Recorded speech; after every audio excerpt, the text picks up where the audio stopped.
मी आदेश बांदेकर पुन्हा एकदा आपल्या सगळ्यांचं मनापासून स्वागत करतो। या पूर्वीच्या भागामध्ये संतोष पवार, शलाका पवार या कुटुंबाबरोबर आपण खूप गप्पा मारल्या। तर या गप्पा अशाच पुन्हा सुरू राहणार आहेत। पुन्हा आजच्या भागात सुद्धा आपण या दोघांना भेटणार आहोत। तर तेव्हा या सगळ्या गप्पा सुरू असताना आज काय घडणार तेही बघूया। चला सुरुवात करूया आजच्या गप्पांना। ताई, तुला या दोघांपैकी कोण ओरडतं जास्त? मम्मा। मम्मा। मम्मा तुला जास्त ओरडते की मम्मा डॅडीला जास्त ओरडते? मला। तुला? का? माहित नाही। माहित नाही? सांगायचं नाही, अभ्यास करत नाही। बरं मला सांग, दिवाळीत काय करायला आवडतं? खेळायला। तू कंदील तयार करते बाबा बरोबर? हो, मजा येते? हो। आणि बाबा कुठे कुठे फिरायला घेऊन गेला तुला? पेट कॅफेजला। पेट कॅफेज। पेट कॅफेज। तिला कुत्रे खूप आवडतात। अरे वा, आणि हिला अजिबात आवडतात सगळे छोटे छोटे डॉगी। मग बाबांनी घरी डॉगी आणला तर आवडेल तुला? हो, मी आणणार आहे। इतकी गोड केया तर आज आलेली आहे। हास्या कुठे आहे? हास्याचं आता 12वी झालंय आणि ती आता बँगलोरला असते, तिला ग्रॅज्युएशन करायचं आहे। हास्या बँगलोरला आहे, पण तिला तुमच्याबद्दल काहीतरी बोलायचंय, दोघांबद्दल। ऐकूया। हॅलो, मी हास्या। मम्मा डॅडीबद्दल काही म्हणायचं झालं ना तर मी त्यांना टॉम अँड जेरी म्हणेन। इतक्या कॉन्ट्रडिक्टरी पर्सनॅलिटीज आहेत त्यांच्या। म्हणजे डॅडी जितका स्ट्रिक्ट आहे, मम्मा तितकीच इझी गोईंग। तो जितका नॉन एक्सप्रेसिव्ह आहे, ती तितकंच जास्त एक्सप्रेस करते। तो जितका काम आहे तेवढीच ती हायपर आहे। म्हणजे इतक्या वेगळ्या पर्सनॅलिटीज असूनही ना, दे मेक परफेक्ट पेरेंट्स। ती गोड आहे हास्या। कशी आहे पण तिचा स्वभाव कसा आहे? पण ती खूप शांत आहे, तेवढीच ही खेळकर आहे। फक्त एक आहे, कुठल्या नवीन ठिकाणी गेले की आधी ते शांत असतात की आपण बघते कोण कसं काय, माझ्यासारखा स्वभाव आहे, आणि मग ती ओपन होते। तेव्हा हास्या, तुला खूप शुभेच्छा। तुझ्या मनातल्या सगळ्या इच्छा आणि तुझी स्वप्न पूर्ण हो ही आमची मनापासून ती प्रार्थना आहे। आणि खूप छान अभ्यास कर। पण मग आता तुम्ही सांगा, संतोषजींनी स्वभावातला कुठला बदल करायला पाहिजे असं तुम्हाला वाटतं? त्यांनी जरा बोलकं व्हावं, सगळ्यांचीच। जरा अबोल आहे जरा। नवीन आलेल्या माणसाची तर खूपच कमी बोल। का नाही बोलत? नाही, असं काही ठरवून नाही, पण मला ना समोरचा माणूस कसा आहे, तो कितपत बोलतो, की माझं त्याचे वेळेला जुळलं का, मी कितपत त्याशी बोलू शकेन, किंवा तो कुठल्याही विषयावर बोलू शकतो, मी कुठल्याही विषयावर बोलू शकतो। कारण मला त्याचा, समजा तुम्ही फिल्मच्या गप्पा मारायला, गॉसिप करायला, तर मला त्यात इंटरेस्ट नसतो। हां, तुम्ही जर राजकारणावर बोलला तर मी बोलतो, हिलाही माहिती आहे, तिच्या घरची जर राजकारणावर बोलायला लागली तर मीही गप्पा मारतो। पण इतर कुठल्या गोष्टी असतील, ह्याच्याबद्दल बोला, त्याच्याबद्दल मग मला फार त्यात इंटरेस्ट राहत नाही बोलायला। पण जेव्हा बोलण्याची संधी तेव्हा मी बोलतो, असं काही नाही। पण मी खूप कमी बोलतो, एवढं मात्र नक्की। आणि यांनी स्वभावात कुठला बदल केला पाहिजे असं वाटतं? लिस्ट असेल त्याच्याकडे। ती थोडी शॉर्ट टेम्पर आहे। अच्छा। पण नंतर येऊन पटकन सॉरी पण म्हणते। पण ते माझ्या मते ते तेवढ्या दिवसात किती 10-1 वेळा सॉरी होतं छोट्या छोट्या गोष्टींवरून?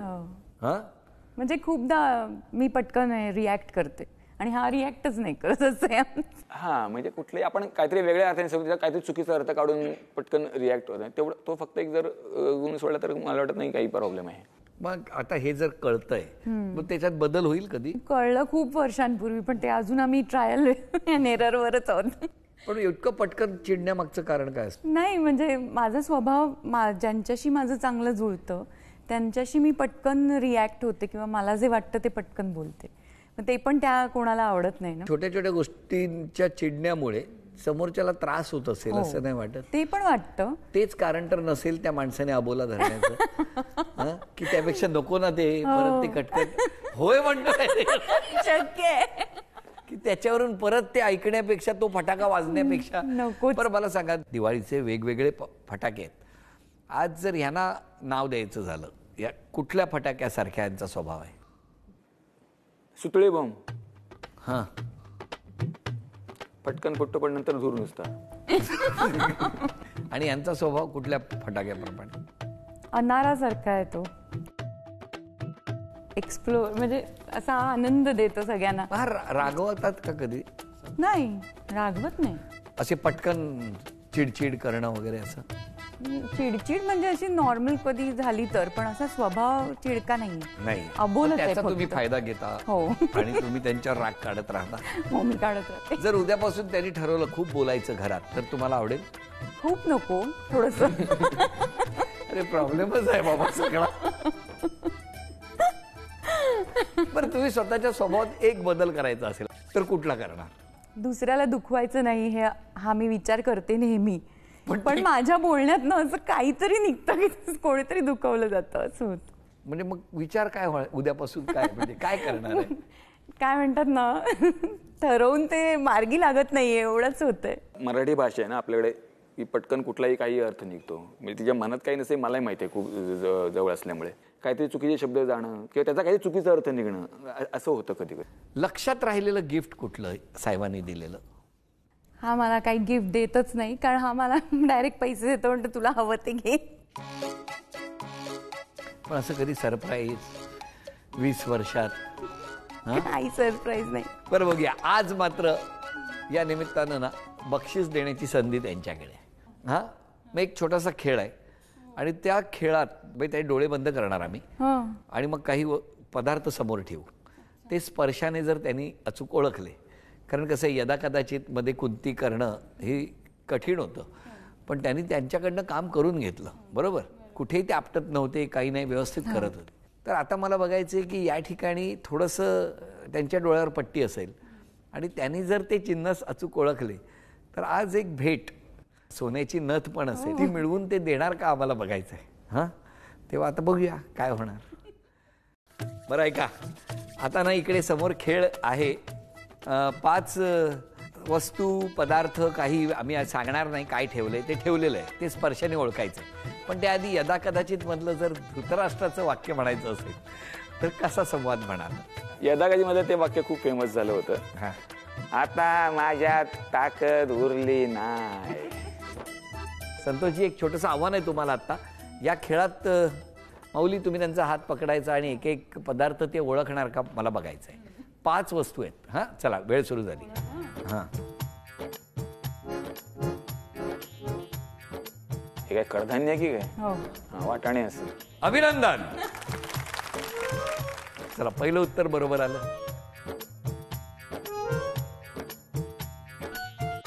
संप विगमचं आवडतं खाद्य आहे शेंगदाणे. तिसरं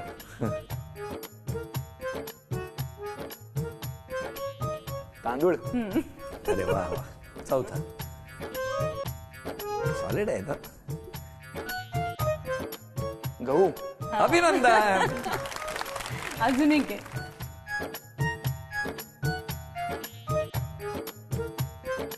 हे मूग असतील. हा, कारण तुम्ही ते गिळून घरी गप्प असता ना. अभिनंदन. ही सोन्याची नथ आज संतोषजींनी तुम्हाला बक्षीस म्हणून मिळवून दिलेली आहे. अभिनंदन. पुन्हा गप्पांना सुरुवात करतो. मला विचारायचं आहे, तुमची भाऊबीज कशी असते? माझ्या आईकडचे जी मंडळी आहे ते आम्ही सगळे एकत्र एकेका बहिणीच्या घरी भेटतो, सगळी भावंड, आणि मग एका बहिणीच्या घरी सगळे मिळून भाऊबीज करतो. आणि इथे मात्र मी माझे 3 भाऊ आहेत, 2 चुलत आणि 1 सख्खा भाऊ, ते माझ्या घरी येतात दादरला. आणि तेव्हा तुम्ही बाहेर पडता तुमच्या बहिणीकडे. मी घरी नाही हे बघूनच ते भाऊबीज करतात. असं काही नाही, उगाच काहीतरी गमतीचा भाग आहे. नाही, पण भाऊ खूप छान आहे तिचे. कारण हिची आई लग्नाला नाही म्हणत होती, कारण मी तेव्हा सेटलच नव्हतो. त्यामुळे थोडंसं धुसफूस होते. मी शांत होतो, निवांत होतो. म्हणजे हो म्हणेल तर आपण करायचं लग्न वगैरे इतकं होतं. पण लग्नाच्या दिवशी हिचा भाऊ मला जाताना म्हणाला की संतोष, काही जर आम्ही बोललो असेल तर माफ कर, सॉरी, पण खूप खूप छान बघ तिला. मी खूप असं ॲक्च्युली असं सीन फिल्ममध्ये वगैरे दाखवू शकतो, इतका तिचा भाऊ खूप छान आहे समीप. क्या बात आहे.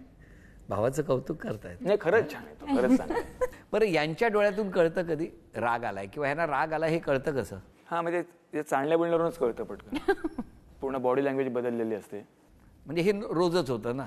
मला असं विचारायचंय की आज बरं आहे, आज काही चिडचिड नाहीये, हे कसं कळतं?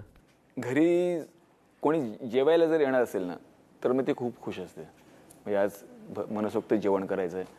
तिला म्हणजे जर विचारलं की हे सिरियल आहे, इथे तुला ऑडिशनला जायचं आहे, इथे जेवण करायचं आहे, काय करायचं ते जेवण करायला सिलेक्ट करेल. एवढं तिला जेवण करायला आवडतं. हां, त्यामुळे जर घरी कोणी जेवायला येणार असेल तर त्याविषयी ती खुश असते. कसं फारच कौतुक करतोय असं नाही वाटत आहे नवरा? खूप दिवस तो कमी बोलतो ना, म्हणून आज तो. नाही, असं काही नाही आहे. माझ्यावर जे कामं करतात शूटिंगला त्या सगळ्यांना माहिती आहे. कारण मी 6 साडेसहाचा कॉल टाईम जर असेल तरी माझं जेवण रेडी असतं, डबा रेडी असतो. त्यामुळे मी जे काही मोजके लोक जे टिफिन आणतात सेटवर त्यापैकी मी एक आहे. त्यामुळे सगळे अरे संतोष आज काय आणलं खायला, आज काय आणलं खायला, अरे सॉलिड जेवण करते. त्या सगळ्यांना माहिती मी किती कौतुक करते. कौतुक करायला समोर माणूस पण लागतो ना. हो. कोणाकडे कौतुक करायचं, काय करायचं. उगाच आपलं आलं की माझी बायको चांगली आहे, माझी बायको हे त्याला इंटरेस्ट पाहिजे तुझ्या बायकोचं कौतुक ऐकायला. त्यामुळे मी त्या बंधात पडत नाही. हा, समोरून कौतुक केलं ना किंवा जेवण खूप अरे मस्त पण जाहीरपणे असं कौतुक करण्याचा आज योग आलाय ना. होम मिनिस्टर कार्यक्रम 50 देशांमध्ये दिसतो.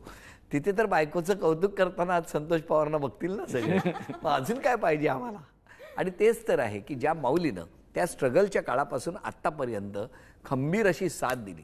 मगाशी जेव्हा वेळेला संतोष तुम्ही बोलत होता की त्या काळामध्ये, त्या स्ट्रगलच्या काळात कशा पद्धतीने आज तुम्ही कितीही बिझी असलात तरी मुलीचं शिक्षण असेल किंवा कुठल्याही घरच्या जबाबदाऱ्या असतील त्या पूर्णपणे त्या कुटुंबातून येऊन तुमच्या कुटुंबात राहून गृहलक्ष्मीच्या पावलानं इतकं छान वातावरणात तुमच्या कुटुंबात समरस होऊन जाणं आणि तुम्हाला एक धीर देणं, म्हणून 100% यशाचं श्रेय तुम्ही दिलं. त्यावेळेला मी तुमच्या डोळ्यातली ती भावुकताही बघत होतो आणि त्याचबरोबर या माऊलीच्या चेहऱ्यावरती असं काहीतरी अरे हे मी काय असं यासाठी कधी काही केलं नव्हतं अशी भावना बघत होतो. यालाच तर संसार म्हणतात. आणि म्हणूनच घराघरातल्या स्त्रीचा सन्मान करणं हा होम मिनिस्टरसाठी अत्यंत आनंदाचा असतो. आणि म्हणून 17 वर्षाचा प्रवास करून या 18व्या वर्षामध्ये सोमवार ते शनिवार न चुकता घराघरातल्या माऊलीचा सन्मान करता आला. संतोष हा आमचा मित्र. तो स्ट्रगलचा काळ सगळ्यांनी अनुभवला. पण त्याचबरोबर शलाका वहिनी तुम्ही ज्या पद्धतीने त्यांना पाठीशी खंबीरपणे साथ देऊन उभ्या राहिल्यात त्यासाठी तुम्हाला नमस्कार, तुमच्या कुटुंबाला नमस्कार. आणि या पुढच्या पिढीला आणखीन उत्तरोत्तर यश, समृद्धी आणि त्यांची प्रगती हो ही सिद्धिविनायकांच्या चरणी प्रार्थना. यांना शुभेच्छा देत असताना एक छोटासा एक प्रश्न आहे तुम्हाला. पुन्हा त्याचं जर व्यवस्थित उत्तर दिलं तर या माऊलीला आणखीन एक बक्षीस मिळू शकेल. फक्त हे सगळं तुमच्या हातात आहे बघा. तर ते आता तुम्ही बक्षीस मिळवून देणार का ते आम्हाला बघायचं आहे. अनेक वर्ष तुम्ही या क्षेत्रात आहात, बरोबर हा. तुम्हाला आलं तरी बोलायचं नाही. आणि तुम्ही बऱ्याच जणांना बघितलेलं आहे. म्हणजे कधी परीक्षक म्हणून असेल, कधी प्रेक्षक म्हणून असेल. तर अशा काही जणांचे डोळे आहेत. हे 3 डोळे ओळखायचे आहेत. पहिलं श्रेयस तळपदे. अभिनंदन.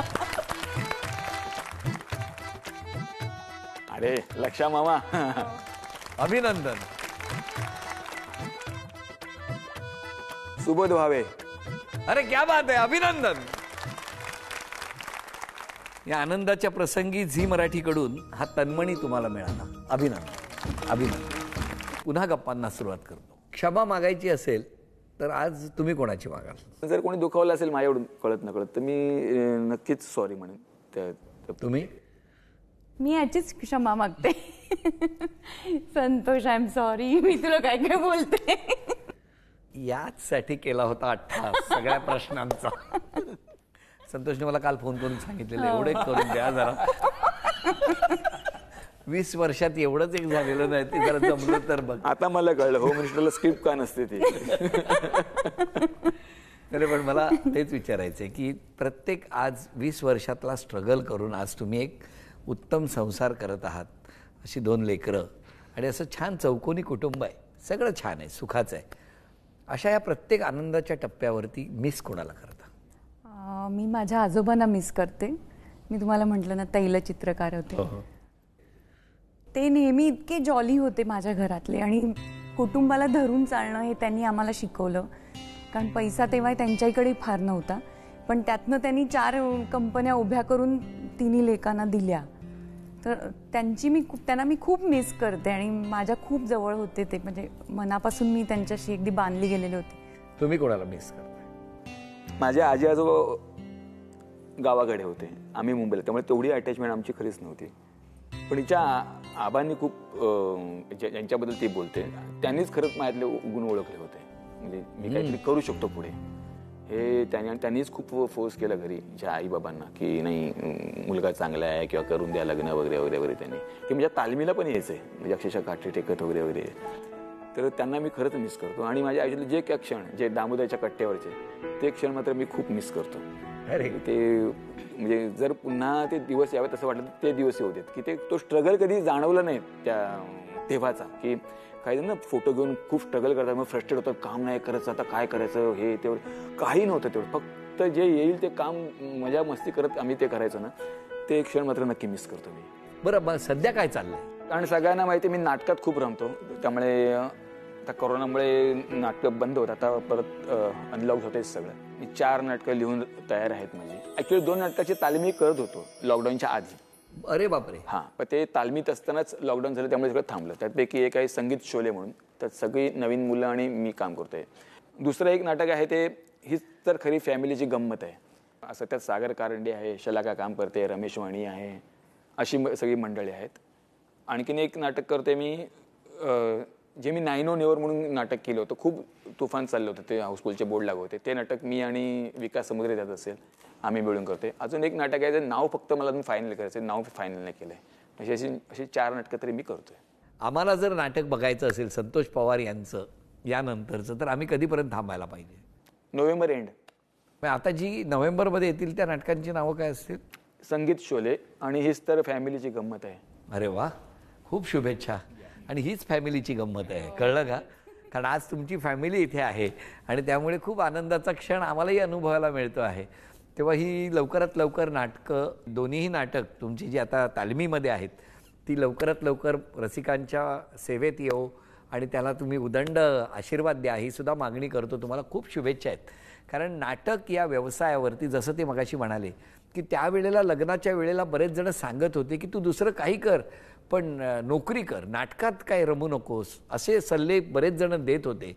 आणि त्याच व्यवसायावरती प्रामाणिकपणे काम करून आम्ही सगळे मनोरंजन क्षेत्रात आज व्यवस्थित सुखानं संसार करतो आहोत आणि व्यवस्थित सगळं सुरू आहे. तेव्हा या तुमच्या प्रामाणिकपणाला आमच्या शुभेच्छा, तुम्हाला शुभेच्छा. आणि माऊली, पुन्हा आता सुरू होत आहेत नाटकाचे प्रयोग. हां, तेव्हा आता चिडचिड थोडी कमी होणार आहे. तेव्हा आता क्षण आलेला आहे तो शलाका वहिनींच्या सन्मानाचा. शलाका वहिनींना मिळत आहे तथास्तु पुणे आणि कोल्हापूर यांच्याकडून पैठणी. अभिनंदन.